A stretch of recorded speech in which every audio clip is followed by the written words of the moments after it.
This is Comic Burrito, a podcast. 10 days of Halloween. Fuck. Who are you? I was on the wrong thing. All right. This is Comic Burrito, a podcast. 10 days of Halloween. I'm Todd. I'm Cole. And I am Nick. Ooh. Spooky. Spooky Cole. Spooky scary. Today we are talking about Aftershocks Bad Reception. And that book comes in at number 6 on our list. Good spot. Yeah, solid. They're all Is solid it a good spots. spot, Nick? Mm-hmm. They're all solid spots. I think it's a very well-deserving spot. It's the best 10. Even 10's a good spot. Todd, who wrote this book? See, it's weird because I'm only coming up with one name associated with the creative on this. Juan Doe. I'm pretty sure they do everything. Oh yeah. Who drew the? That's Juan Doe. Oh, it's Juan Doe. Okay. Yep. Is there a letterer? Yeah, it's Juan Doe. And a colorist? That's Juan Doe. Juan Doe. Who published it? Juan Doe. Oh, damn it, Cole. Aftershock, you idiot. Aftershock Comics. He Daffy Ducked us. What are your thoughts on social media? It's a horror book. Yes. About social media. Getting off the grid? Yeah, a little bit of both. It's like a 90s slasher, but a comic book.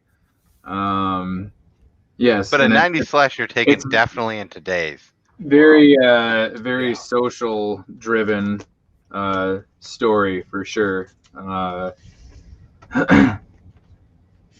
It gets a little deep, maybe, I guess, depending on your social media habits and stuff. There's some good stuff in there, some really good social commentary, along with a really cool murdering monster thing, character, bad person, evil spirit, whatever you want to call it, or whatever. Twists all over the place. There's a murder.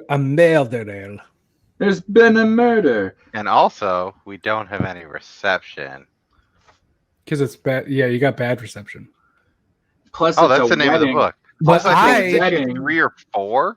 But I think where they actually say bad reception. I think it actually is. It's very well received, but it is bad reception.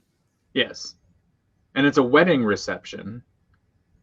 Yeah, the first cover really shows that one, and the art is wild.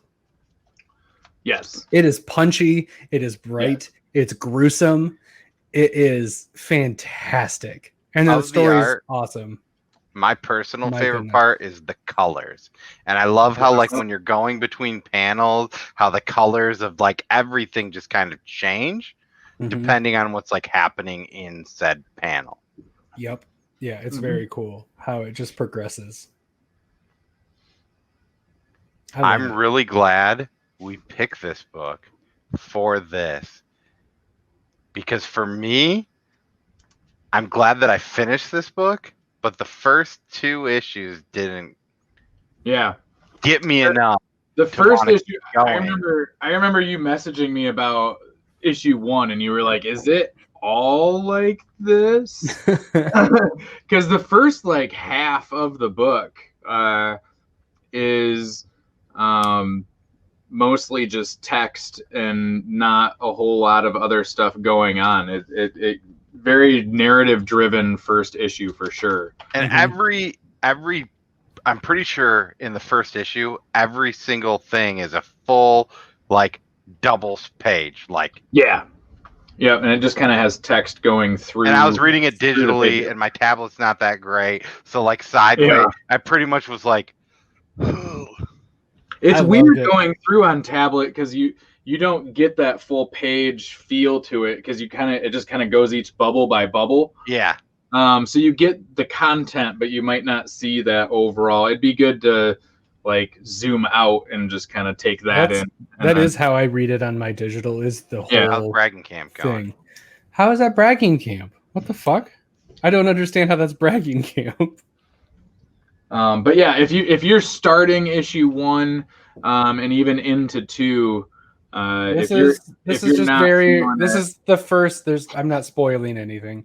It's the first thing. But that's how it is. And it goes all the way left to right, left, right. So it's the full page across all of it. It's not a bunch of splash pages. It's a bunch of just full spreads. Yeah. And it's just gorgeous. But there are some splash pages in there. Oh, for sure. There are. There is, like, here's, you won't be able to see it. Like, there's the a very page. beginning. Yeah, very beginning page. And then there's another page. Hey, that's the page I'm holding up. Hey, Page Brothers. Page Brothers. Yeah, and it does that for a little bit. So it's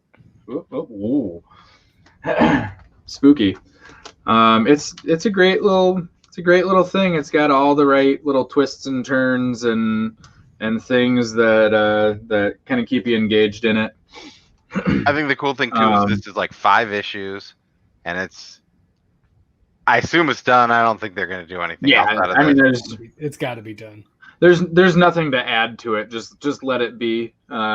It's very good, and let it be just what it is. Yeah, the world and the style could be revisited, but this story, it's got to be just done. That's why I just said it like that. I know that even when this is being released, the trade still won't be out for, I think, another few months. Yeah. But put it on your, like, a little wish list. Yeah, get for Christmas maybe. Whatever, pre-order it. Call your local store and tell them you want it. And tell them you want to get bad reception. Hopefully there's a hardcover. Hardcover, please. I might buy the hardcover. It's hardcover worthy for sure. But hopefully you have good reception when you tell them that you want bad reception. Yeah. Yes. And then it doesn't because if affect it's choppy, you might be getting reception, and that would just be too bad. You're like, this isn't what I wanted, and that might be very well good too. I don't know. Oh yeah, who knows?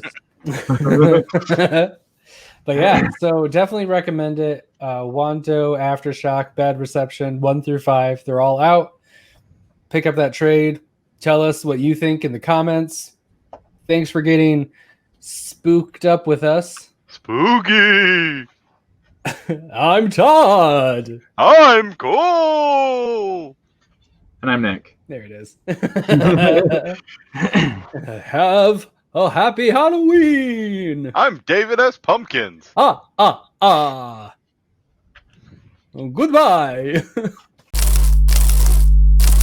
I want to read this comic.